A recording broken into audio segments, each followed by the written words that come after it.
Right. So by that I mean like the policy wasn't on its own then. The policy was actually a part of a larger system known as a management system. We had looked at the PDCA cycle, and we also looked at ISO 45001, that particular model. And we sort of did a lot of stuff inside there, like what does planning entail? When you say plan the policy, you could plan to have like zero accidents, um, the attainment of a certification, training. So there's a lot of things you plan, and then doing uh, is sort of implementing the plan. Check-in is checking up to see if you're following up on what you said that you were doing and how well you're doing it.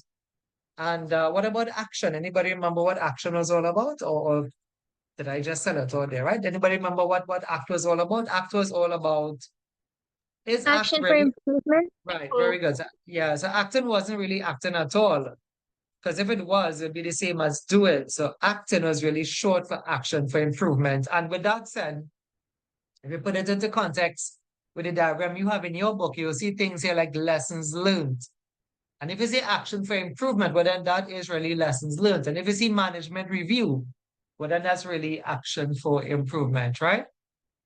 We would have ended last week Tuesday night with the benefits of let's bring this up a bit bigger here. Let's increase the size of it. So the benefits of a formal safety management system. And I did mention oftentimes a question may be asked as to what is the benefits, and right? So a company is thinking about becoming certified. What's the benefit of I did say, for example, like going through the trouble. What's the benefit of going through the trouble of documentation and paying a fee? Some of these fees are very high to large organizations, right? ISO is normally, uh, a lot of auditing firms are out there, like Bureau Veritas. Yeah, that's actually a name, right? Large auditing firms are sort of out there, and the audits are not really cheap, right? It's very expensive. I had to do the calculation. I have to use my phone to do the calculation, but it's not a cheap sort of thing anyway. So why would a company bother? Why would like why would banks or DDL or Guyana Power and Light, like why would they bother? Well, some of them have the money, right? That's the other thing. But why would they bother to do the certification? It's about 620,000 Guyanese dollars minimum. Now minimum because that's not the price of training. Like when I say training, right? Like we consultants and my consultants like myself, we get a lot of money from a company that wants to be certified because we go in and we sort of charge for the things they have to put in place then. So we didn't have a policy when we would write a policy for them. If they did not have risk assessments, we would do it for them, right? If they didn't do inspections, mini audits, we do it for them, but everything is a charge, right? And so consultants, kind of live off the fact that that companies would seek certification, and we are here to assist them in getting that certification done, right? But the point about story is that yes, there is income for us, but why would a company do that? Like why would a company go through?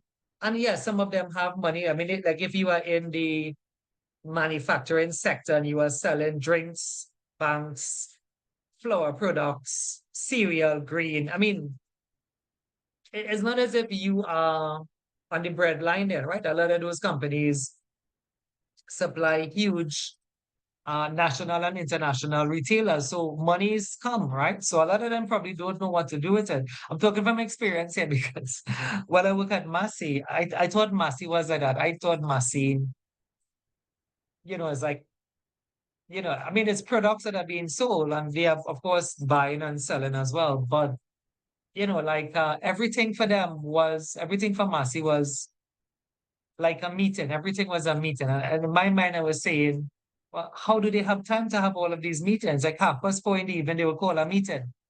4 o'clock, they will call a meeting. And I was like, well, if we're all in meetings, who is doing the work? But then it kind of dawned on me, that they didn't really have to do any work because, product selling.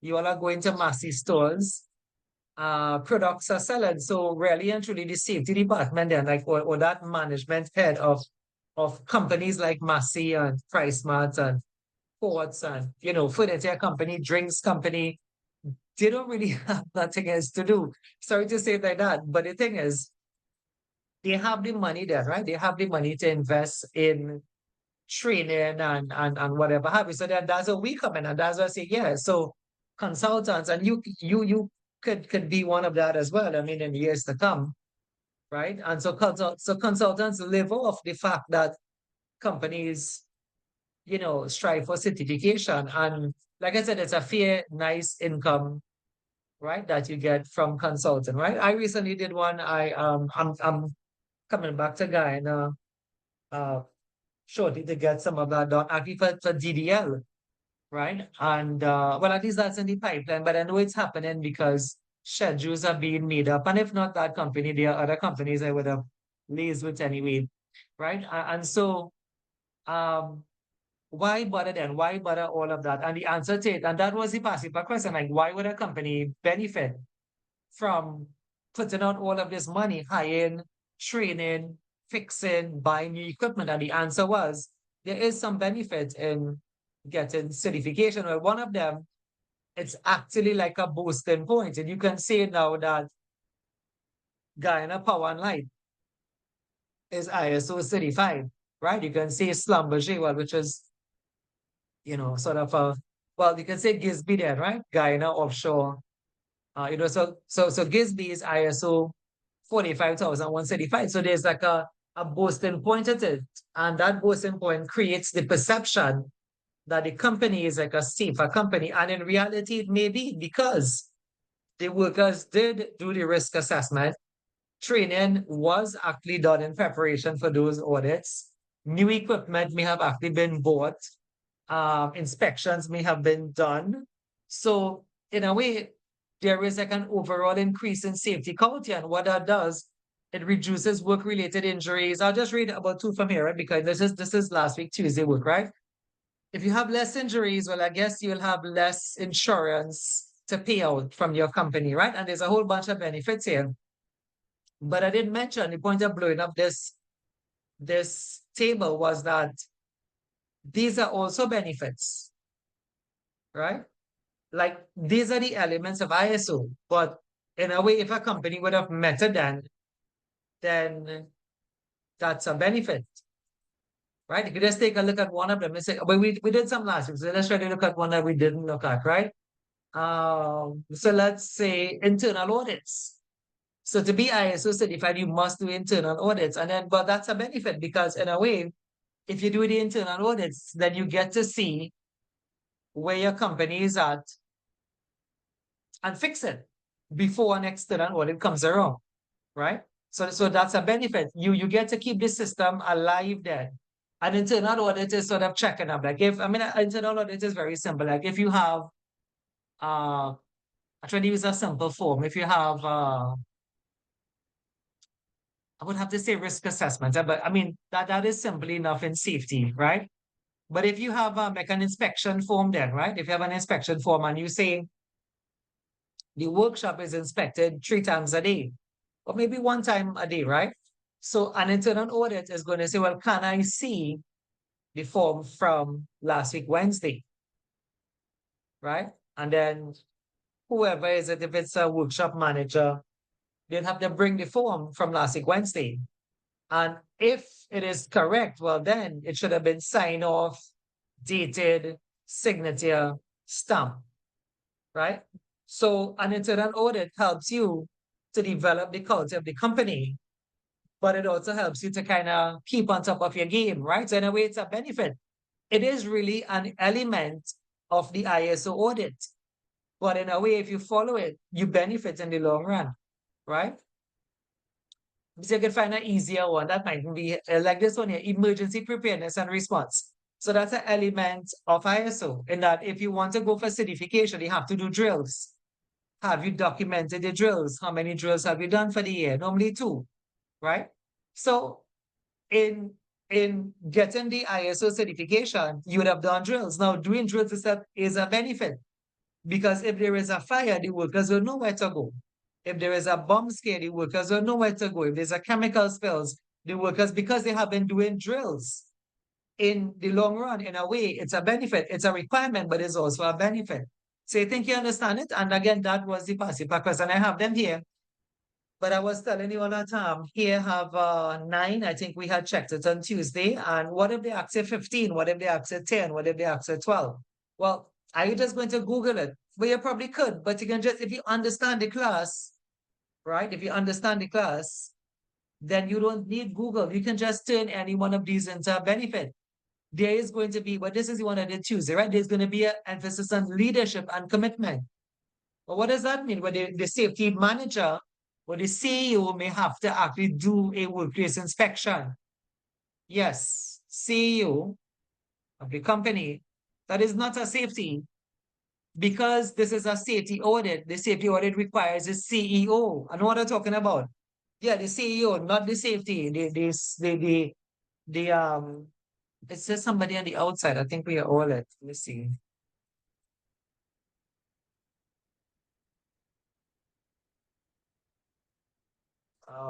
So I think everybody is in as far as I don't see anybody on the outside. Yeah. All right. Yeah. So yeah, so there's a benefit then, right? In terms of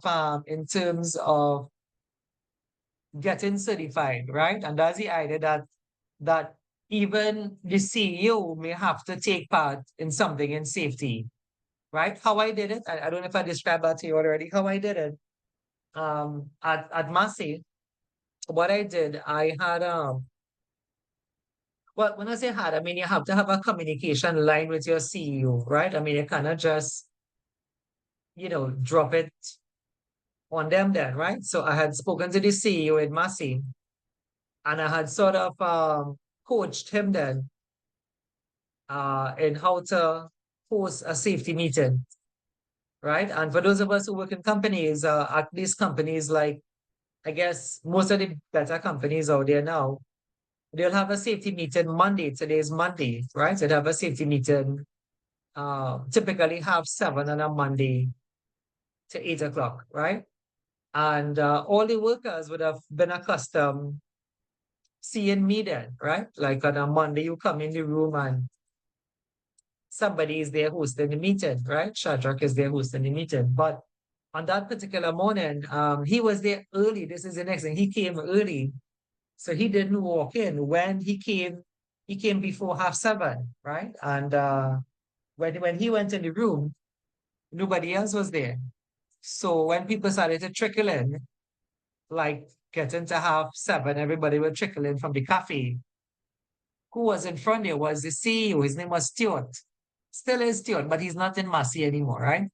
So Stuart was in front there, and everybody was shocked. Everybody was like, I guess we going home today. Everybody thought, like something had happened, like maybe Massey lost a contract or, maybe they downsizing or whatever have you. But Stuart was there and he didn't say anything until it was time, until it was time. So he was just silent in front there and workers, the place was deadly quiet, right? Anyway, the point of this story is that leaders have to look at their leadership and commitment. So that does create a positive, safe safety culture, right? By the way, what he spoke about was just safety. I told you I had coached him what to say. It was the same thing that I would say. But everybody left that meeting. What impression do you think that would have given the workers? Like if the CEO talks about safety, what impression would the workers have left with? Anybody? Instead of seeing the normal safety, you see the CEO of your company, you see the director in front there, and what they talk about is not sending home anybody, and it's not finances and salary cuts or nothing like that. It's just good old fashioned safety. What impression do you think that would have done for the workers at Massey or any company? Give them the impression that safety matters. Yeah, but it always did. The only thing is that I guess the receptacle at which it was said, like if they say if you only seeing, Frank for the last year, most people tend to sleep in a safety meeting anyway if you don't have videos, and a lot of them look for when the light goes off to watch the video. I normally like to leave the light on. But it's like a good half an hour waste of your time. If it's the same person, Monday meeting 7:30, you're not working until 8 o'clock. You go to the safety meeting, hear Shadrach talk, and then watch a video and fill out some form, sign some paperwork, and after that, that's it. The day starts. That's how it is. But when you get the CEO in front, they're saying the same thing. People leave thinking, well, I guess they're real serious. They are very serious about safety because the CEO came and hosted the meeting. But what I'm trying to show is that that is not weird. It is a requirement. Look at their leadership and worker participation. Look at here again, leadership and commitment is actually not weird for companies seeking certification because it's something have to be done. In fact, from the auditor perspective, the auditor will ask the CEO, so what have you done for safety? What have you done to help out the cause? And a lot of them say, well, they would have given money and they allocate resources. But if they can show, like if the person said, well, I hosted a meeting once for the quarter, I mean, that's not bad. Once in 3 months. And the auditor may say, well, can I see the minutes of that meeting? Can I see the attendance record? Did you really sign it? Did you really host the meeting, or is this just a made-up document? And they will actually ask the workers, so have Stuart, in your recent history, have he ever hosted the meeting? And the workers, if you did it the right way, they're supposed to say yes, and that goes positive at the end of that audit. You will get commended for that, but it's not about being commended. That's trying to say is that it is a requirement. All the boxes here we said last week is a benefit, right? So in case they ask you, please, for the second time, we did this last week, Tuesday, but you see, this is the question. That's what we said. This was the pacifier question, right? It came more than once, it came more than twice, it came more than thrice, right? In case you were to ask, what is the benefits? Remember this chart. Or remember where to find it. It's an open book exam. So remember where to find it, right? Okay, folks, without any further ado, what I could say tonight's class 2.2 in a textbook.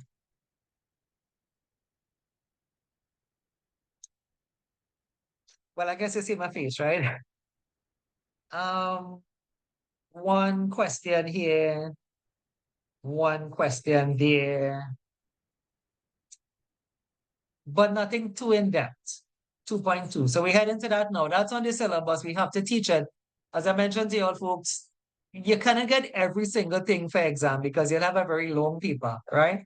Your paper is only about 7 or 8 questions. So, out of the whole syllabus, you pick 7 or 8, and they tend to go down the beaten track then, right? I can remember one question here, organization, but it's how the question come. The question come easy. And then one question here, arrangement, right? Not too heavy on the syllabus, right? Well, sorry, not too heavy on the exam, but it's good stuff, right? All right, so what I'll do, if you see me looking around, what happened? It's kind of daylight still. I suppose it's daylight too in Guyana. But we have a mosquito, dengue. I know it's in Guyana too, right? Sort of infestations. So I'm Excuse thinking me, about, yes, sorry, go ahead. this chart that we're finding the benefits from, can you give me a page number if you know what it is? Page number? No, it's on the slide. It's not a page number in your book. So it's not in the book. No, it's not. Yeah. Right? So Okay. you could just Google this. You could just take this one. This is a picture of the ISO chart. Now, so there may be one in your book, but it's very, see if you can find it. It's very fine print. It's a very fine print that they use. So what I did, I went on Google Images. That's how I got this chart, and I just put in ISO 45001. This is a better chart. So what you can probably do is print this. I mean, but it's an open book exam. If you remember, this is PowerPoint 4, I think it was. You could find it on that, right? But it's not in the textbook, right? So a lot of stuff, as you would know, is in the book. But there's a lot of stuff that for tertiary, because it's an open book exam, I can just go to Google, the HSC website, and get your information there anyway, right? What I've been trying to let you all know is that the answers is actually in you once you understand what a benefit is. You could just make up a benefit. You could stop and think, what's a benefit of my company being ISO certified? The answer is you, right? And for those who are not here, I mean, just to rephrase that again, benefits is in the book. See if you can find it. But it's not very big. It's just like quarter of a page. And when you read that quarter of that page, it doesn't even have three benefits in it. Right? So you are the source of information. You have to think about the benefits. Or just take it from my slide, like I have them here, and I'm telling you how to get the benefits. You can just download an ISO diagram, and every requirement in it, because you would have met it, is the benefit. Right? All right, folks, I think I'm going to close the window really and put on the AC, really for the sake of the mosquitoes. It doesn't really have any as yet, which is good, but I want to kind of keep it that way.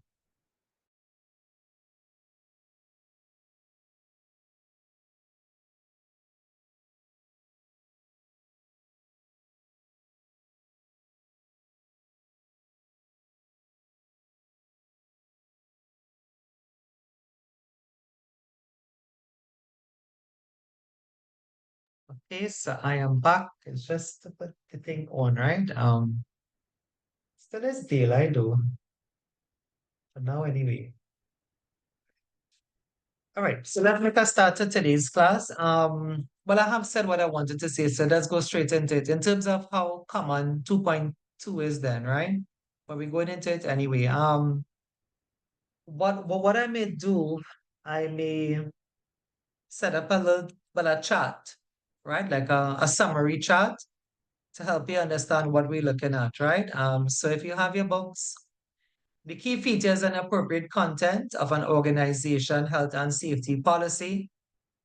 By the way, I have a nice YouTube sort of 6 minutes video on this, right? The health and safety policy statement of intent endorsed by the chief executive or managing director of the company, indicating a commitment to health and safety and welfare at the very highest level.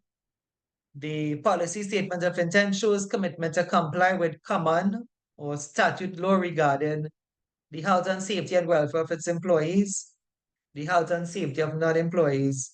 It shows commitment to avoid, so far as is reasonably practicable, personal injury to or accidents involving employee, and to maintain at all time a safe and healthy workplace. I'm going to read one more and explain it. You all already know this already, right? The statement of intent, if you watch what you're reading, you'll understand that we did this already. The statement of intent sets the overall goals, objectives, aims, and targets of health and safety. Those goals and target must be SMART. SMART is actually just an acronym for specific, measurable, attainable, reasonable, or realistic, and time-bound. The statement of intent stated aims and objectives can be used as, well, I guess, as a benchmarking tool to assess one's own performance or with similar organizations. Example is specific reduction in accidents for the company. Benefits of benchmarking against your statement of intent. I'll show you one of these just now. It helps with continuous improvement. Weaker areas can be identified or can be identified as missing there, right? The word B is missing there.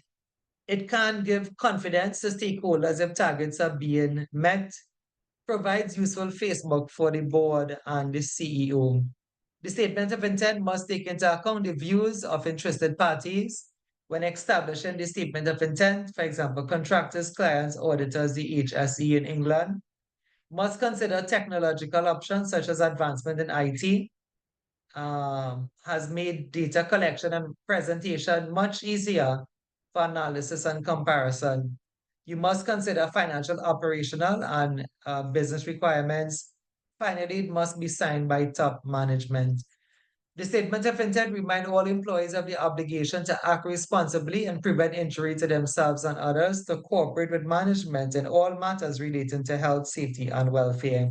It shows commitment to monitor health and safety continuously in an organization, reviewing the policy after significant changes, right? Anyway, so let's explain, right? Haven't read it, let's explain it, but I want to go back to the first slide with it then, right?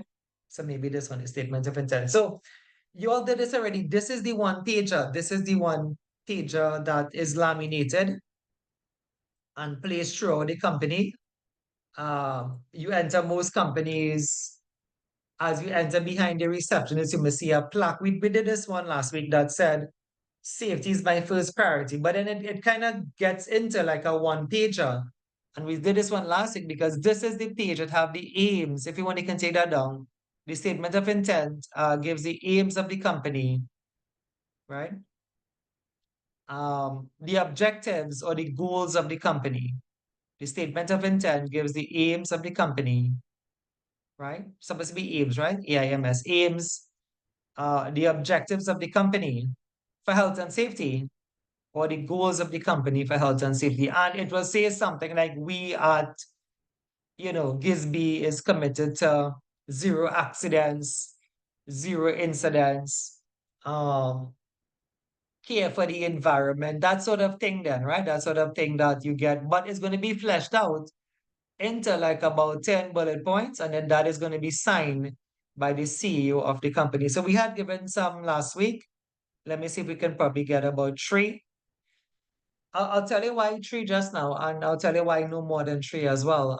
So I'll start off with one, as this is the most famous one. A goal of every company is to reduce accidents to zero. So you want to reduce accidents. We did this last week too, right? Reduce accidents to zero, right? Anybody can give me another one. What do you think could be another goal? And you all had given some last week too, right? So what is another goal, right? The goal are found in that page called the statement of intent. Yeah, this is a page. I did say a one pager, right? So it's a one pager that gets itself laminated and distributed through the company and put on the wall and whatever have you. What do you think is another nice goal a company could adhere to? There was some on this slide. If we go forward and backward, you may be able to see them, right? When they said employees must work safe, right? When they said things like employees must work safe, not to endanger themselves or others, right? That's going to be a commitment from the company. Or this particular work safe, right? When they said the company is going to provide adequate PPE, right? So the workers are going to be provided with PPE. When they say things like welfare, and there's no shortage of answer, right? It is basically your goal, right? Whatever is your goal, another way of thinking of this is whatever you want. So putting this in a cloud, right? Whatever your company want to do, that is what makes up the statement of intent, right? So like they would say, we are committed to, no environmental spills, right? We're committed to having a safe workplace.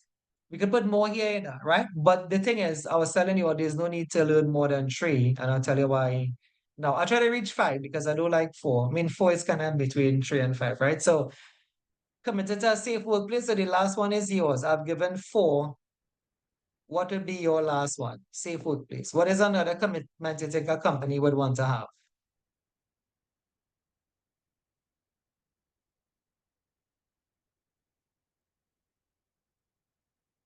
Right, I'll give you a minute to think of one. Say. Safe workplace won't be the same thing as, sorry, safety is the first priority, won't be the same thing as safe workplace. The safety is my first priority. That is like how to say that? That's like a tagline they create on top of the page. Like this would be the individual fleshed out components of the statement of intent. But then the company may have a catchphrase now, like safety is everybody's business, safety 24/7, safety is my first priority. So that the catchphrase is on the same page, but it may be to the top, it may be to the bottom. Some people may just put it, I'm not too sure where the marker gone. Sorry, the marker has, are you all seeing the marker, or the marker is down here, right? Yeah. So some companies may have that here or to the top, but that is like just the overall goal then, right? But it'll be fleshed out. So if you look at here, like these are like more specific, like reduce accident to zero. Having a safe workplace, I think I had that twice. Sorry. No, that one is a work safe. So that's actually different. Work safe, which is not to endanger yourself or others, right? To provide PPE. So it's more specific than, right? It's like a specific, so it's like it's like an objective of the goal, and the goal may be safety is my first priority, or safety is everybody's business. But then that is fleshed out into more refined bullet points, and that is what we call the statement of intent. Anybody has one more? I have given a nice couple there to give you a start, and anybody should be able to make up the rest now. What do you think is the next nice commitment a company would want to have? Take a go at it. We only have 8 people in class. So it's not a big class where you can kind of try to, rely on somebody else's answer. And you will have to be the one to kind of give it an answer. Let's hear from, but I don't want to, let's hear from, I'll not pick on the one student that I taught before. So let's hear then from maybe Delano. What do you think could be another commitment a company would want to have? Hey, that's I'm perplexed. So all I can think about right now is positive environment in the workplace, state of mind where That you could have work, a good yeah, state that of could work. mind. Yeah. So You know? the thing about statements of intent is that they are never wrong, because it's really what you want. So that's really what is doing there, right? So it's like whatever you commit to, that is your statement of intent. If you want a positive, like an improvement in, so we could put it, Delano, as an improvement in safety culture. So let's say we want to have an overall improvement. I just put safety culture, but it would have been an overall improvement based on how you said it, as in positive, an improvement in safety culture. Anybody thought of another one? Have you not seen them though? I mean, I'm trying to think. I mean, I have seen them, but then I've seen them in your country. I've seen them in Guyana, that's what I'm telling you, right? But it's kind of like where, I don't know if the general population, if you're not in safety, if you have been there, then, right? I've been to, like I said, Guyana, Shore Base, I've been to Exxon, a lot of the other companies, banks and DDL and a set of other companies that I can't remember. I know they are plastic companies and plastic manufacturing companies, and there's another one I wasn't too sure what they were doing. I mean, I can't remember now, but I met them as well. And yeah, I have seen, as you enter, you see it, you see these safety policies, right? But I suppose you have to be in the field. But you could also see it, because I think I have seen it at Guyana Power and Light. I've seen it like when you go to pay some of your bills, like your internet bill, or your power or your water, right? I've seen these things, right? But the next time you go somewhere, just kind of be conscious of it. And well, really the reason for being conscious of it is that if you get into safety, well, you will have to write this, right? Or should I say when you get in safety, right? But you can of course just Google it. You can just Google what makes up a good policy statement. From time to time then, right? From time to time, if you are the safety of a company, but when the year starts over, they will say, well, what do we want to commit to this year? Some of it may just be the same, like, working safe and PPE and safety culture, but then there may be more specific things the company want to achieve that year, right? So to give an example, a company may say, look, this was, like a piece of land that was to the side of the office, has been so for the last 10 years, but we want to put a warehouse there. So this year, 2024, 2025, we want to put a warehouse, a small warehouse there. We want to make a chemical shed or something. We extend the parking lot. So then there are different things then, right? Like if it's in the year of your certification, they may say, well, this year we want to um, continue to be certified with ISO, 45001, or we want to do training, right? Folks like 10 o'clock last night in Trinidad here. Like I wouldn't tell you all of this because some of it may be confidential, right? So about 10 o'clock last night here, a company from Guyana called me right? And they wanted a quote for one of the NEBOSH courses. I did sort of try to make it known that it's 10 o'clock, but then they said they want to make a decision by the morning, right? And so I'm saying, like, a company now will want to say, well, look, we want to get training done. We this year we have to get certain things done, right? But that would change, and like I said, from 2025, if you have gotten the training done, but then what else do you do? And that's what I'm saying, like, you should be familiar with this, not for exam, but for you. Because when you get in a company and they say, well, what do we want to do this year? You are the safety advisor, you're part of the safety team. What should we do this year? Should we do more NEBOSH courses? Are there more NEBOSH courses, right? Is there somebody in the Caribbean? Because apparently this company, they were using somebody from the UK. They didn't know it had local persons who could have done these courses in the region here, right? And so that's the end of that. I'll leave the story there, right? Till it gets more uh, mature anyway, right? But you understand the point that the statement of intent is whatever you want to do, and you be familiar with it because you will have to write out this for a company someday soon anyway, right? Tell me if you have any questions on it. So just to recap, the statement of intent is a one-page document. It's shown throughout the company, sometimes at the back of the receptionist in the company's handbook. There's going to be a tagline coming out of it, like safety is my first priority. But the actual one pager have like some bullet points that you commit yourself to. Tell me if you understand that a bit. If you do, this is done. However, I would want to kind of reflect on a pass. If I did tell you something, just I told you that you didn't need to know more than three. So there must have been a reason for that, right? Tell me if you have any questions on the core content itself. And let me know, please don't stay quiet. Like I said, there's only 8 of you all. If you all don't say nothing, then I have a kind of crazy bone in me, right? I don't know if people know that. So just to let you know, right? Yeah. So do you all understand? Do you all understand this? Do you all understand what the statement of intent is all about? We have Tanisha, we have Shondell, but I can see Cassie. So I can see she's nodding, right? We have are you all there? Are you all not there? What about Yeah, Side Doris? Yes, sir, I we're get the here. gist of it. Yes. Yeah, We're here, yeah, sir. okay. Yeah. All right, I guess what like we have like some of my classes are 25 people, so you could afford to be quiet. But if it's just 7, 8 people, you know, you can't do that anywhere. You have to take part in the class.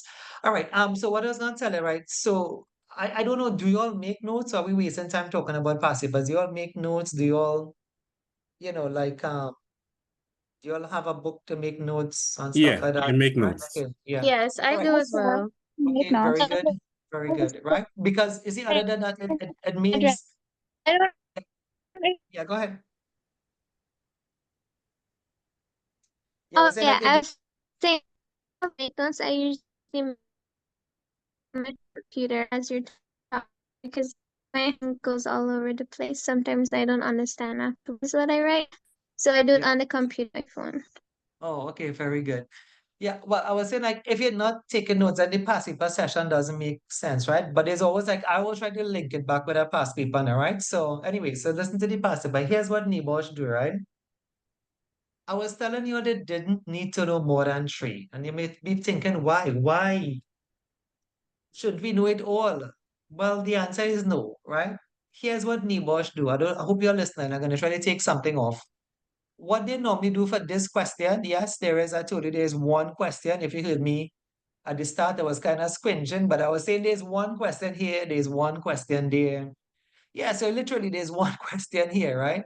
So what they do, right? They give you, I'll say it again, I'll say it a couple of times, you understand? They will give you the statement of intent. Yeah, they will give you it. They'll give it in the exam, they'll give it in the question. So that's why I say you didn't need to learn anything really for this because they will give you it. They will say company XYZ has the following statement of intent, and they will give you about 10, 15, 14, 13, whatever statements of intent. You're following so far? So if they give you it, well, then what is the question? If they give you the statement of intent, well, what could they possibly ask you? Well, here's what they ask you, right? So they're not asking you what is the statement of intent for company XYZ.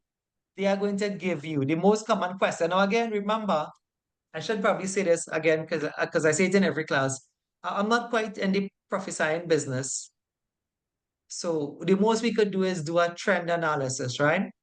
So like you always have to take this thing with a grain of salt then, as we say, I guess, in this part of the world, that it doesn't mean the same question will come back, but the question came back 3 times. This question repeat more than once, more than twice. You heard me say twice, right? So what they do, they give you, and we can look at one. I don't know if we get the time. Remember, I mean, this part of the class to me is optional. Nibosh didn't really pay us to talk about past papers. They pay us to teach, right?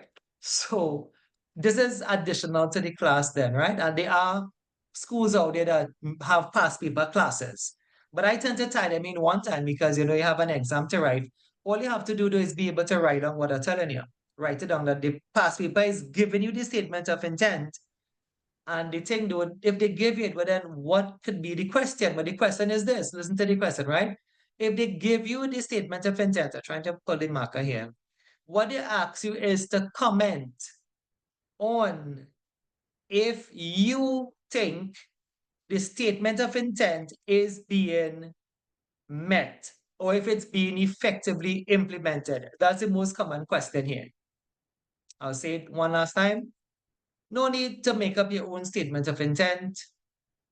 You could, but they give you it. They give you about 10, sometimes 13, sometimes 15. I've never seen more than 15 though, right? And they will now say, well, comment on if you think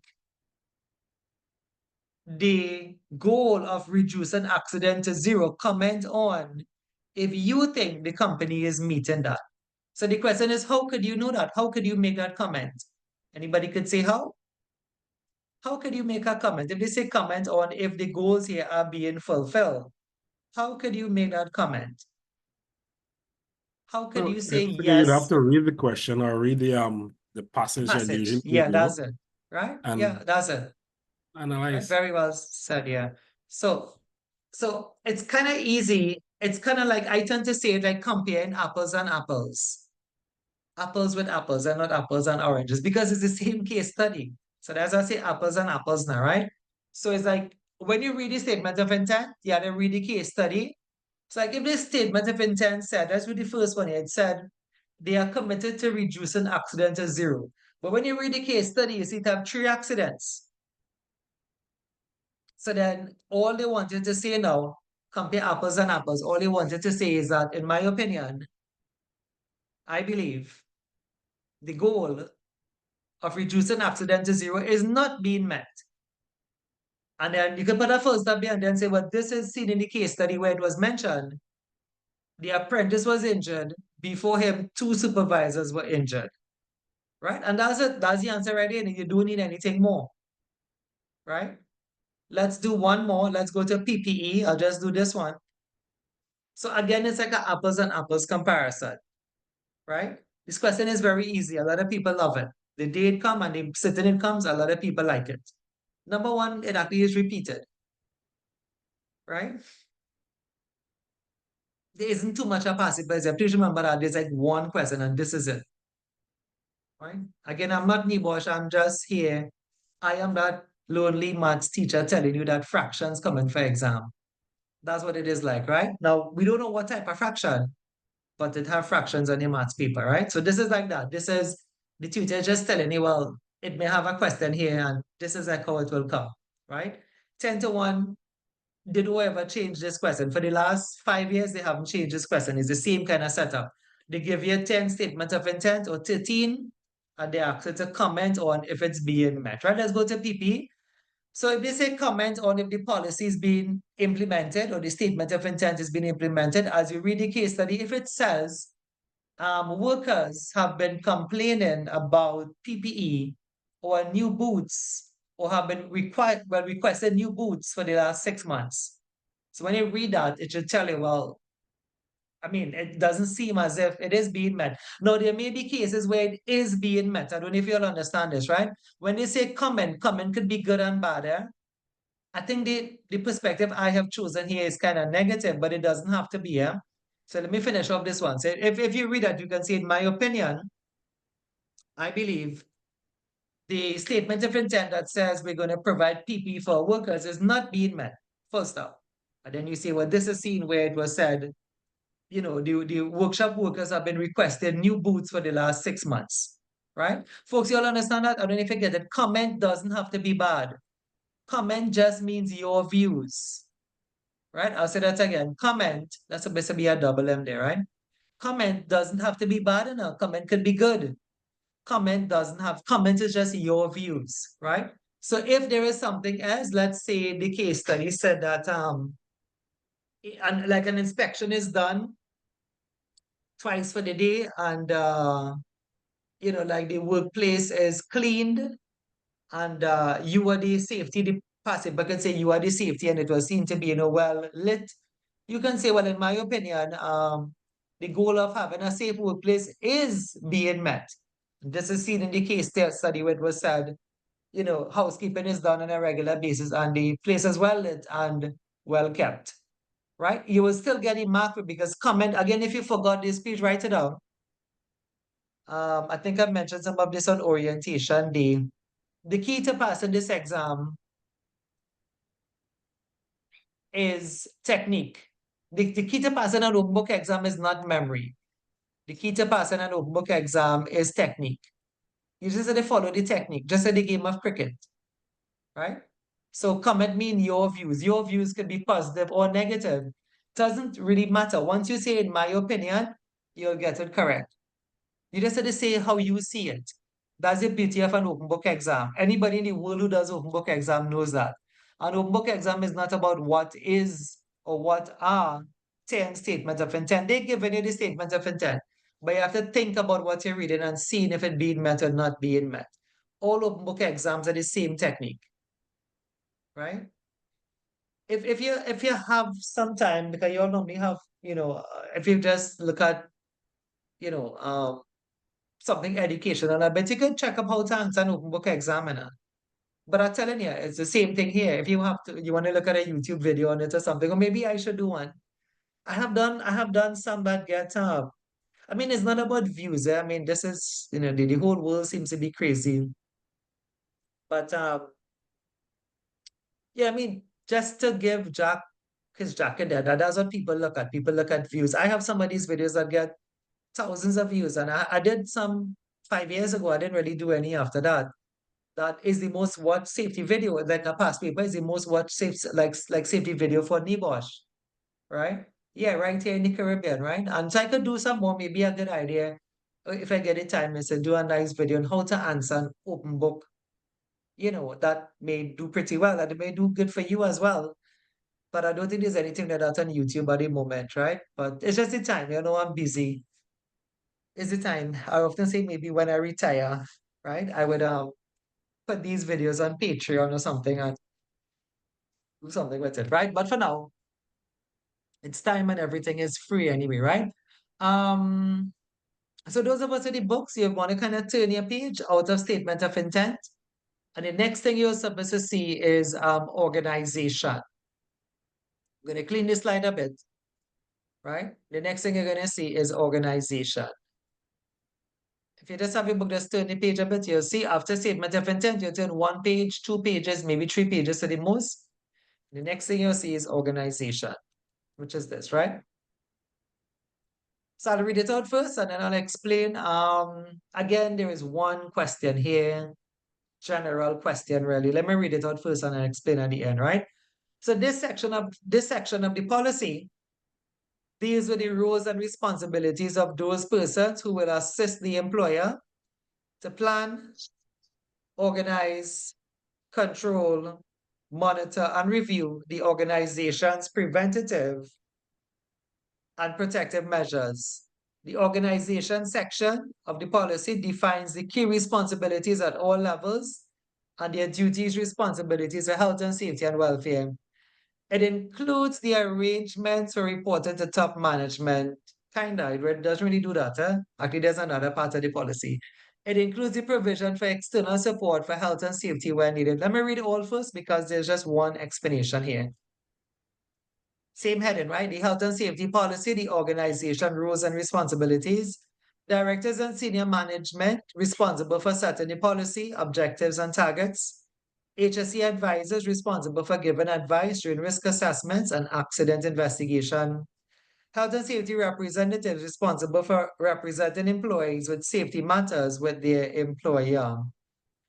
Role of line managers, we have top managers, set objectives, scan the environment, plan and make decisions. Middle managers allocate resources, oversee first line managers, report to top management, develop and implement activities. I mean, like I said, there's no what is question, so these things are not really questioned, right? The role of line managers report to the managing director. So a line manager is like a middle manager, right? Are responsible and accountable for the health and safety performance of their department, may recommend a specific goal, objective, or target for HSE based on the SMART objectives being that they are specific, measurable, attainable, realistic, and time-bound, right? Develop, for example, training plans and aid in fulfilling a HSE goal. The role of line managers personally investigate all lost workday cases and report findings to the managing director, thereby assisting with monitoring the policy and its effectiveness. Coordinate and facilitate HSE objectives, such as carrying out a specific number of inspections, sampling, or noise testing. The role of those in the company, again, the organization, employees responsible for taking responsible care or reasonable care for the health and safety of themselves and others who may be affected by their acts or omissions. That's found in Section 7 of the HSW Act and Regulation 14 of another law called the Management of Health and Safety Group Regulation 1999, none of which will come for your exam. There's no what is question. They're not going to ask you what is the law. They would not ask that, right?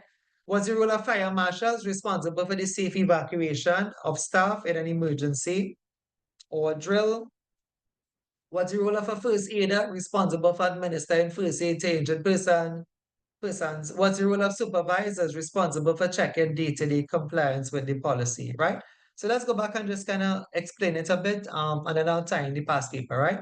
So what is the organization section all about? If you just give me a minute, I'll do the explanation. You know, the explanation is not even coming for exam. So that's the other thing. It's just so that you'll understand it, right? So in the policy, what we just did, right? Could I just use the letter S, right? So we said the policy have a statement of intent. I'll just put S for that. And now we say the policy has a section called organization. And the next one is actually arrangements. As I on the slide, I'll write it here one time, right? SOE. The policy have three headings there. If you're kind of unsure what I mean by that, maybe I should try to show you something. I don't know if I have any here though. But the policy is like a file then, right? Your policy is like a file, right? Your policy is like a file. Let's grab up a file here, right? The policy is like a file. The safety policy is like a file. Yeah, like a folder, right? And what we're saying is that remember the first page, the one pager. This is not a policy. This is a class rule, right? This is your class rule. So when you open the policy, the first page or the one pager, we say that's the statement of intent. In a safety policy, it's like a folder, right? If an auditor comes and say, can I see your policy? Well, you give them the folder. You say, this is my policy, right? But the first page then is like the statement of intent. What you'll find is a statement of intent, right? Let's go back and write over one again. I'm going to write over one. I should probably write a new one. Let's write a new one, right? So before we had things like reducing accidents to zero, providing PPE, providing a safe workplace. Let's just say this one is training. That's how I gave you my example of a company calling me for training, right? So the statement of intent said they want to do training in Nibosh Oil and Gas. That's a coincidence, right? So Nibosh Oil and Gas, right? Is what they want to do. Company want to do training in Nibosh Oil and Gas, right? So that's the statement of intent. That's what they want to do. We already covered that. That's what you find in the first page, right? Well, then what was the second page? What's the second and third pages, right? And what is saying? The organization section is going to say who is going to get that done. Let me show you where you saw that, right? Watch it here. I have to go back down. You see, that's when you read, you don't really get it. But I want you to read, right? Watch it here. This section, which is the organization section, details the roles and responsibilities of those persons who will assist the employer to plan this out, to organize it. What you wanted to do, they'll plan it, right? So that is the point. If you read on, you'll see that's the point. What is it? Key responsibilities, key personnel, right? That's the point in listing this for you all. The point in listing this wasn't to really talk about the manager director. And it wasn't really to talk about the line manager or the employees. It wasn't that. It was to say it was to say what are their responsibilities. If the supervisor was given that responsibility to plan the oil and gas training, well then that is the person who will get it done. Wonder if you understand that. Let me go back and say it again. You see? Let me ask a question. Or if you write in notes, you'll have it, right? So let me ask the question because I wrote it on the side, but I took it off, right? What does the statement of intent have in it again? Like, what does this section have for the company? It has what the aims. Finish up the line from it. It has in it the aims, the objectives, and the what? And goals. And the goal, yeah. So even you are like this. Yes, you are like this. What am I talking about? Yeah, like you are like this. You see, when the year started, some of you said you wanted to do NIBOSH. Of course, some people may have scared you away. But if you just follow the technique I show you just now with lines and case study, answer and case study, you'll pass NIBOSH. NIBOSH not hard.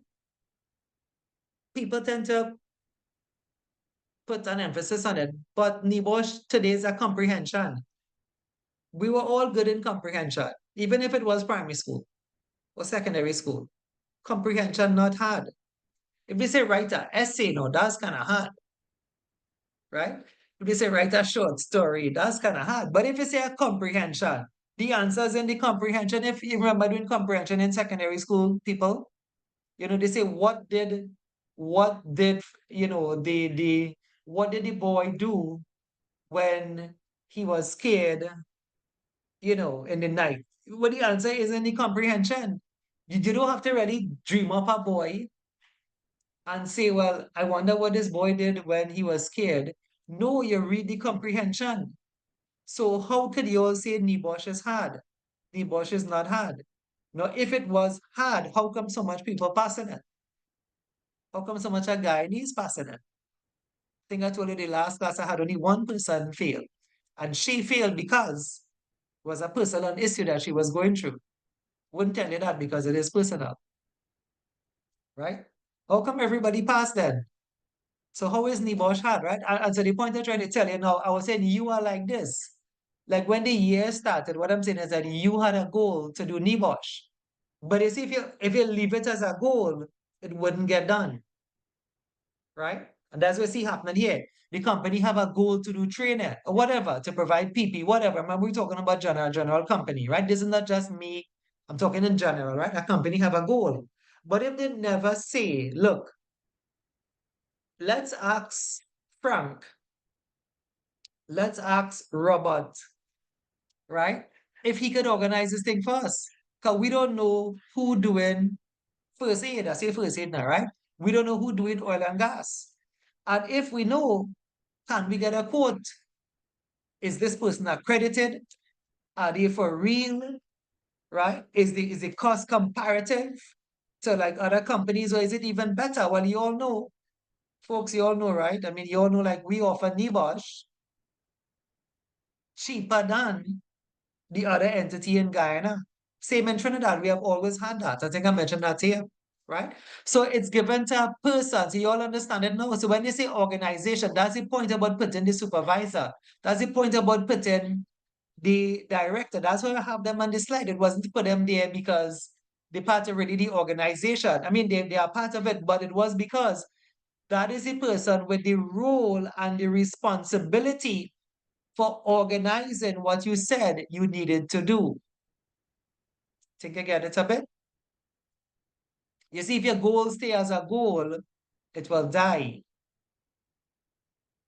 If you said you want to do Nibosh, but you never call up, you never check Facebook, you never listen to word of mouth, you hear people talking about the new guy in a school. I'll say the new guy in a school because we run this course through them anyway, right? But you heard people saying, well, look, you're seeing people pass and you still have a doubt. But did you go and talk to the school? Did you talk to Miss Barbara? Did you get the sense that this thing for real and it for real? And they are offering it cheaper than the other entity in Guyana, right? So it seems to be they have a nice payment plan as well. They're asking for all the money up front. As far as I know, I don't think so, right? So you put your goal then into reality and you go to a person.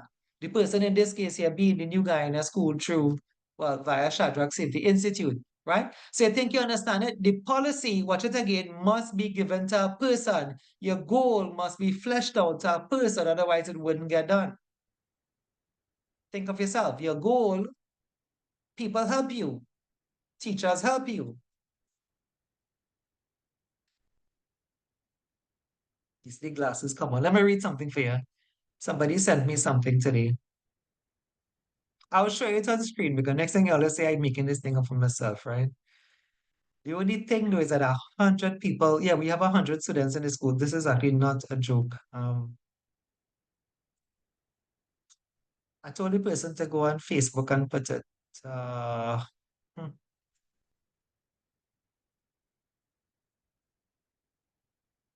Yeah, literally, I'm going through the day, how much people would have called.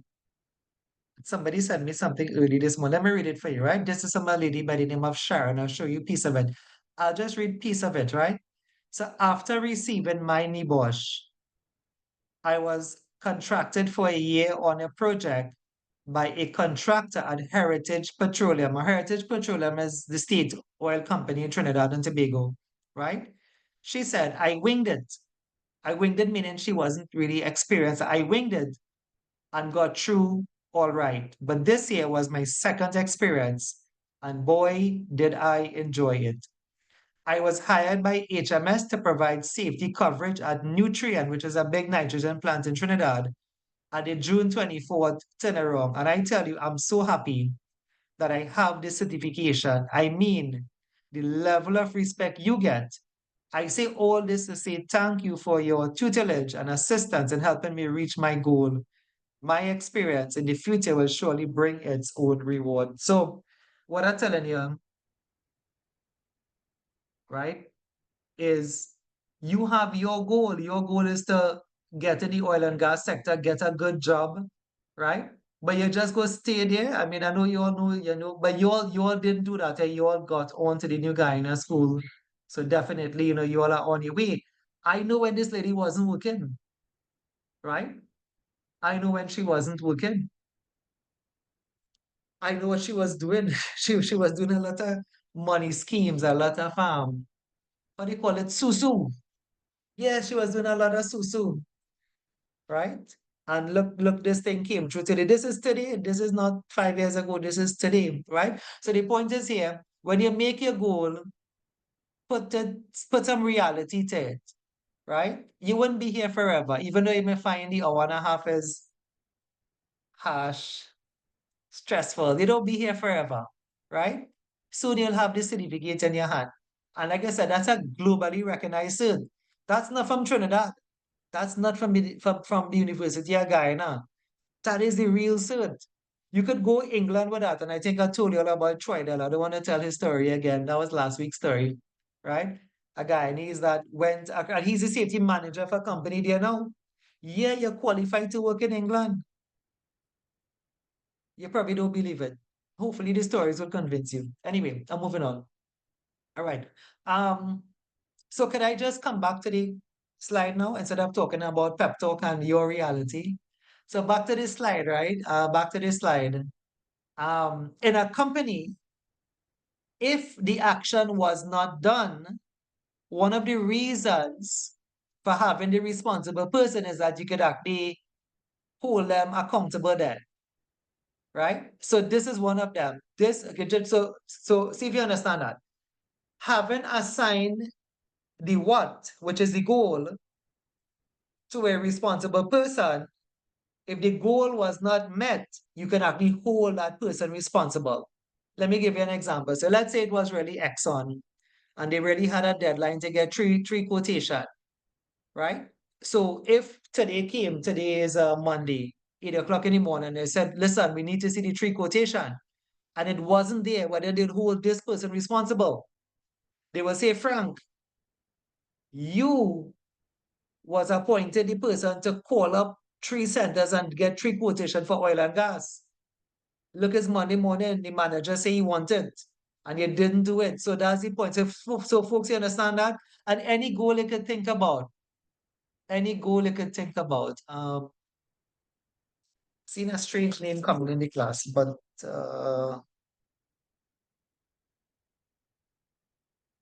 I guess some of us may have alternative devices, perhaps.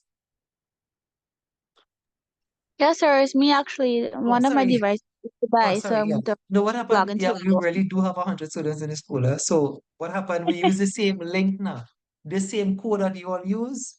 So like sometimes we take it in a new class and like it is like if you subscribe, it pops up now. It pops up. Look, Mr. Shadrach has started a class. So sometimes you find like people in the June class, people in the Sunday class. They tend to pop in now. So I always make sure I always tell all classes we use the same link. The only link we use different is the degree students. The degree students have a separate link, but yeah, not a problem, right? So folks, but do you understand that everything you think about here, even if you said PPE, if you said the workers had to be, okay, you wanted to buy PPE, right? And they said they give this, so PPE, that responsibility is given to health and safety, the HSE manager or the HSE coordinator, which may be you or the HSE officer. They say you check up where we can get this. We can get it from Trinidad. We can get it from Canada, who offered it the cheapest. And they give you a deadline, right? So the deadline come and meeting going on. And they say, well, I would just say Jane, right? Because Jane is nobody. I'll say, Jane, what's with the quotation? I mean, how are we going along with the PP and Jane have no answer? Well, then they will hold her responsible. So that's the idea. The idea is that they will say, Jane, remember, we asked you to do this for us. And in some companies, folks, some companies dread it. Some companies dread. If you say, yeah, do it, they will just give it to somebody else, or they will give you a directive, get it done now, get it done before today, right? So you understand there's a purpose in the policy that having set your goals, you have to get it done. And I tend to say maybe for you, think of yourself now, think of you now, come off the slide a bit. For the end of this year, 2024, you don't want to really make this year a stepping stone year. Do you want to look back when it's Christmas Eve or All Year's Night and say, what did I do in 2024? What did I do in 2024? Play the fool. What did I do in 2024? No, nothing wrong with playing the fool. For those who know, we all play the fool. That's actually a song, right?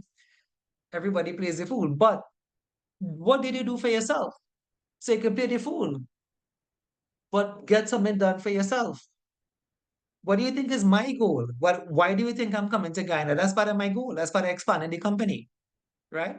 But it didn't just stay as a goal. It's something that I have to work on. Why am I getting to Exxon and talking to companies? I'm sure you'll have seen the pictures and stuff, right? It's part of my goal. So like when the year is finished, I would say this is what I have done. I don't want to do more next year. I don't want to stop. So for you to, when you finish your certificate, your goal may be to get into the oil and gas field and then start getting some money. Your goal may be to migrate. Your goal may be, well, it mightn't be, but it may happen that way. But the thing is, you're qualified, right? So when you look back on 2024, you would say, well, yeah, that's the year I get my knee bush. Look at what the student wrote for me here, right? So make it like that. Make it like that where even you personally, when you look back, you can say, well, this was the year. And of course, folks, this doesn't have to do with academics alone. Some of you may want to purchase a car. You may want to purchase something else, I guess, right? Probably start looking for land if it's something like that.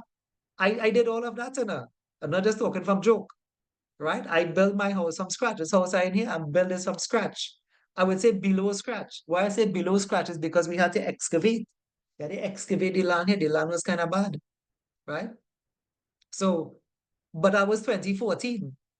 So I can look back now. I remember how hard 2014 is. So those of us who build, I remember how hard those years are. And I'm building again. I'm building my school now, right?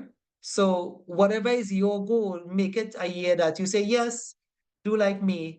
Cassie knows me here, but yeah, I would have my time. I have my drink, I have my time, but I work in.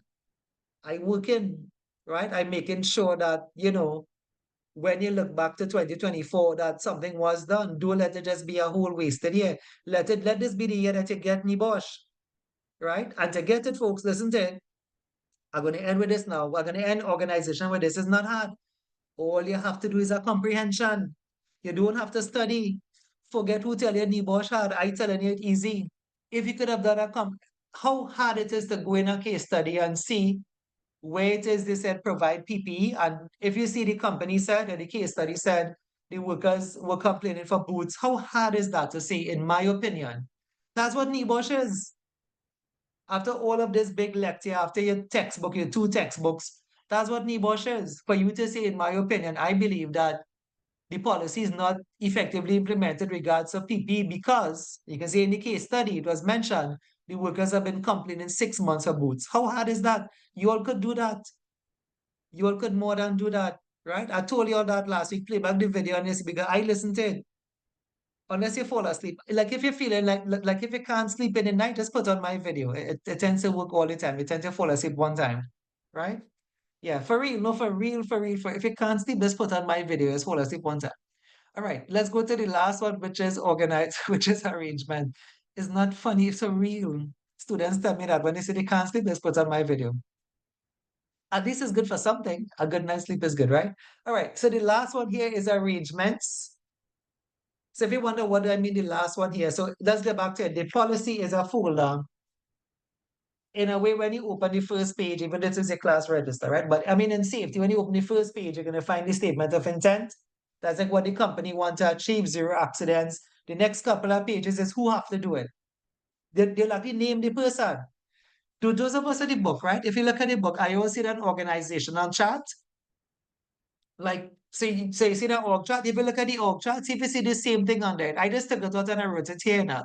You would see the role of the CEO, the role of the managing director. Look at there. I just wrote it here, right? But the purpose of that part of the policy then is to kind of name the person. So they'll say the director is responsible for signing off on the check, or the HSE advisor responsible for risk assessment, right? Or the HSE advisor responsible for planning the training, right? So that's what you find in the second couple of pages. I mean, I don't want to be one page. It could be more than one page. But the next big thing you see when you open the policy document, statement of intent, next thing is the organization. And the last thing you see when the last couple of pages in the policy folder has the heading arrangements. We almost finished, folks. Right? I tell you, chapter 2 was very easy. What you should bear in mind too, which is good, eh? I mean, when I say good, like you don't want to be here forever. You want to get the certificate and move on with your life, right? So chapter 4 is also very short, just like this. Chapter 4 is 2 sessions long, right? So what you need to remain in long then is chapter 3 and the project, which is inside of chapter 3. So doesn't make chapter 3 sort of long, but it's not hard. Chapter 3 is easy. You'll see how easy it is next week, right? It's not hard. Right now, I do have an engagement tomorrow. I don't know if you saw the message. As I mentioned to you, I do auditing for companies and I have an audit. We do something like Stu in Trinidad and Tobago, so I have one of that coming up tomorrow. So I know for sure I wouldn't be back in town or in time for the class, right? So I've moved to cancel tomorrow class and I will pick it up next week, Monday. I did message a group, today anyway. All right, let's move on to arrangement. So the next thing you see in the policy is the arrangement heading, right? So what is this all about now, right? Just watch here a bit. And then I'll show you on this slide, right? But as we write in, let's finish off the writing because the writing kind of simplifies it a bit. 3 parts of the policy, statement of intent, organization, arrangement, right? So what the arrangements have the procedures for doing what you said you wanted to do. The arrangement have, this is a C, right? The arrangement have the procedures. PROCE, it didn't look like that, right? DURES, right? The arrangement have the procedures for getting done what you want to get done. Now, what does that mean? This is what just one a bit here, right? Let's follow through with this, right? So if you can see it now, what I wanted to see is that these three things is a part of one thing. See if you see that. The three headings you see in there is a part of the policy, the safety policy, right? So in a way, there's a connecting sense there. There's a connecting thought pattern between each of them. For example, the statement of intent gives you a goal, but then the goal must be given to somebody to get it done. The HS, the health and safety responsibilities, let's say, is given to the health and safety officer, right? So the last one, see if we can follow the last one now, is that the health and safety officer, let's say he was going to buy PP, he or she. What I'm saying is that the company will have a purchasing, watch it, procedure, right? The health and safety officer, which may be you, cannot just go on Facebook. Let me finish this one, right? This must be purchasing. Didn't quite look like that. Let me start over, right? So this is your purchasing policy. That's a CHASING, right? So the purchasing policy. What I'm saying is that the health and safety officer, now he or she is given the charge of purchasing PP for the company, right? But you just cannot go to who you want to go to. You have to check up the company policy. What do they say, right? So do they require 3 codes? And if they require 3 codes, then you have to follow that. You see, let's call this person Frank again. So let's say Frank did go and purchase PP. He got the cheapest one. Right? Now when he come back with it, the company say, well, this thing uncomfortable, the shoes hard, men foot start hurting them, women feet start hurting them. It causing blisters on your foot. So they say, well, Frank, where did you get these, footwear? Frank said he had a partner who was selling them, let me try to remember the name of the place. On Albert Street, there's a big hardware there. I think that's the name of the street, right? But the company said, Frank, we don't do business like that. We told you to purchase the PP, but you're supposed to go and get 3 quotations and get the supervisor to approve it. You couldn't just go and do it for yourself. And because of that, Frank, we have to fire you because you didn't follow the company procedure. That's what it is doing now. There is some companies do make mistake with this. You see, not following the company procedure is grounds of being fired. In other words, then what should I say, right? What should I say? You have to say what you want to do. You have to say who you want to get it done by, but there must be a method for getting it done. Right? In a way, it's just like NIBOSH. Think about it, right? Think about why you're here.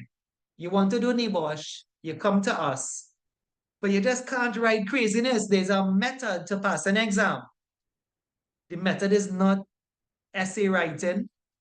The method is not 1 page with a whole set. No, the method is you have to put it in point form. There's a method for getting the questions done. So in a way, it's kind of the same thing. Let's just do another quick one to see if you understand. So let's say, right? What just one? This is a simple one, right? Let's say, by the way, we just have one more thing to do after this, and it's very short after this, right? It's 7:15. Let's say what you wanted to do was to do some fire drills, right? So the company saying, the statement of intent, what we want to do, we want to get 2 fire drills done for the year, right? Again, we give this to Frank. Hopefully nobody here has that name. I actually use this example in one of my classes and it had a Frank in class. So I had to change the man name now, right, in my example. Anyway, so the health and safety officer is in charge of doing a fire drill. But here the thing, what I'm trying to tell you is that there's a method for getting the fire drill done. Frank cannot just come and start to shout fire and tell everybody run. So he said, run and go down to the muster point. No, there's a method for doing the fire drill, right? When you hear the alarm, you walk calmly and quietly down to the muster point. You wait for your name to be called. So there's a procedure for responding to the emergency. Think you understand? In a company, there's a procedure for everything. So there's a procedure for the fire drill. So when you hear it, you get up calmly, quietly, you make your way, you file your way out, and you get to the muster point. How do you know that? There's a procedure for responding to the drill, right? So if you just come and start to shout fire, everybody run, that's not, they will say, Frank, what did you do? What did you do? Why did you tell the workers to run? The policy says walk calmly and quietly to the muster point, right? Even if it's a real fire, you don't create panic, right? Then let's say Frank did not call the roll at the muster point. So they say, Frank, where is the register for the folks at the muster point? Frank say, well, I didn't know we supposed to take the roll, but they say, look, there's a procedure. Gisby, whatever company it is, Schlumberger, whatever company it is, look, the procedure says when you get down there, you have to call the roll, right? So I tell you that this is grounds of being fired enough, right? So folks, the idea here, I don't can sum up the idea, let me sum up the whole idea. Every company have a goal.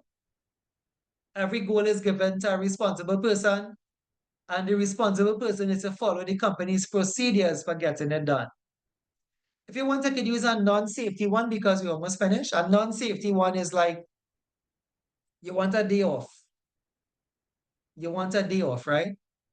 So your goal is to take a day off, right? So the company policy, the company procedures, you have to apply 2 days before. But you didn't apply 2 days before. You come today for today. They say, okay, Frank again, Frank, fine, we would want to grant you this day off. You are one of our best workers. You have been working for the last 10 years without a day off. 10 years without a day off, right? They say, but Frank, you had to apply 2 days before. The procedure say 2 days before, right? So that's a non-safety one, right? That's a non-safety example, right? Folks, if you want, I wanna, if I could leave this on this slide, I know it may be a bit confusing, but I want to show you something just now on it, right? So the last thing, if you turn your book to arrangements, and I have some on the slide, so I may have to kind of take off this thing here because watch it, right? This section deals with the company's preventative and protective measures, usually in the form of procedures, which is why I wrote it here, procedures for achieving the stated aims in the statement of intent. All right. If you have the book, what they do, they give you a bunch of procedures, and I give a bunch as well here too. Right? So procedures for consultation,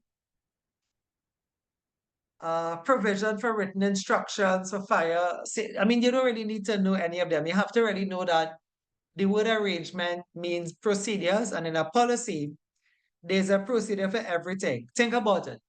Is there a procedure for risk assessment? Yes. Is there a procedure for an accident investigation? Yes. Is there a procedure for taking a day off? Yes.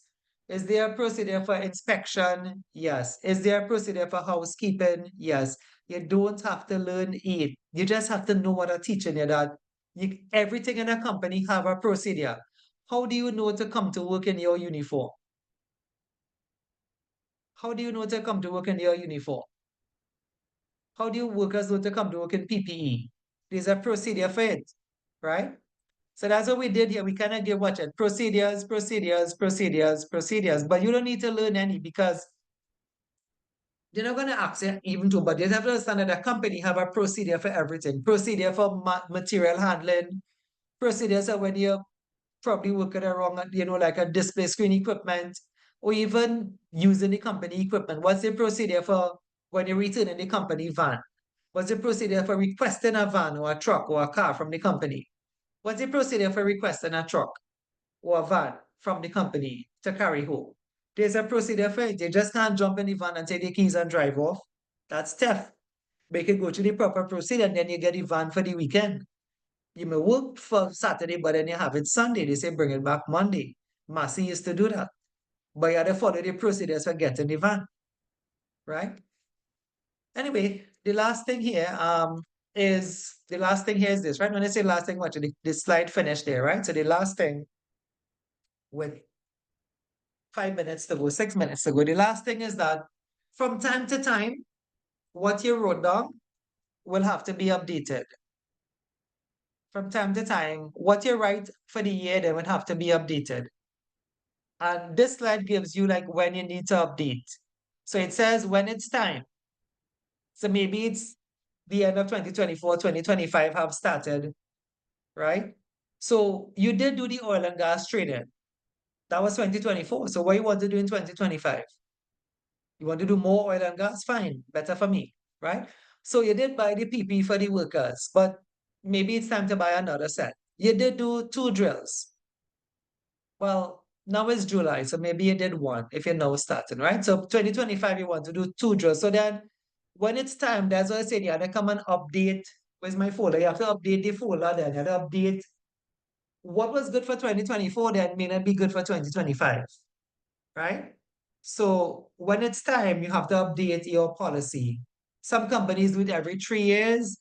I do mine every 3 years too. I find, well, I'm a school, right? But for the companies, like you have to update your risk assessments every year. That's the law, right? But most documents, I mean, years has come and go very fast, right? If a change in technology have taken place, or maybe you have donated your old PC computers and the company purchased laptops for everybody. So maybe they have to update that in the policy that, workers have been given, personal laptops. There may have been increased risk of theft or, violence. Maybe Guyana is not as violent as Trinidad, but it is. So in Trinidad, they can't really be seen walking with a laptop. That's the end of your life right there. If you walk with a laptop, it depends. I have mine. I just take a chance every day. I walk out of my office at my laptop bag. But my office is not too much in the crime zone then, right? It's not in a bad place. But they have had shooting. I think I told you that right at the back of my office and stuff, right? Anyway, maybe I shouldn't do that. Anyway, so if an organizational or legal change have taken place, so what does that mean?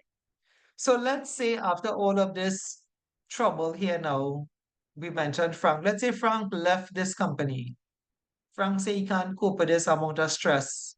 He going to get a safety work that just involves him sitting down and, not really being that active, like a ministry work, a government work. No offense, any government officers here, right? So now if he leaves, what I'm saying, you'll have to update the policy because remember his name was in it. Like when you turn to the organization section, the person responsible for the PPE was Frank, but Frank left. So if he left, then you have to update your policy because this will still be saying Frank, but Frank leave since July. It's now 2025, we're just saying, right? But Frank name is still in the thing. So when they call Frank, Frank not there, they will say, look, he left. But why didn't you all change the thing in the policy and give it to somebody else? Right? All right. When to review again, results of measuring performance, such as audits, may have indicated that you are lacking in some way. If there are changes in key personnel, maybe you have hired an apprentice, a young person, a trainee, a part of a job training program. Young people are more prone to hazards, especially food. They can't seem to get it out of their hand, right? If your company has gotten an enforcement action from the HSC or OSHA, that may be a cause of concern, right? And with really 2 minutes to spare, that is the end of chapter 2. See how nice? The latter part of it, though, I'll show you pick it up. They don't have any questions here, right? We kind of did the question way up when we looked at the statement of intent, right? But it doesn't have any full questions here on arrangements. This is an old question. This is before the pandemic. Right? 8 responses are needed? No. No, not anymore. They don't say identify anymore. They say comment now.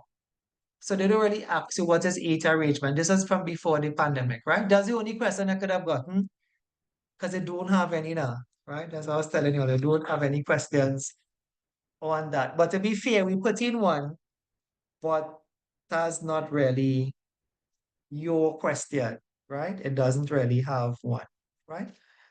Let me stop the recording here. Folks, please remember tomorrow I am not around. I'm in an audit sort of thing. I actually had one last week, Tuesday, too.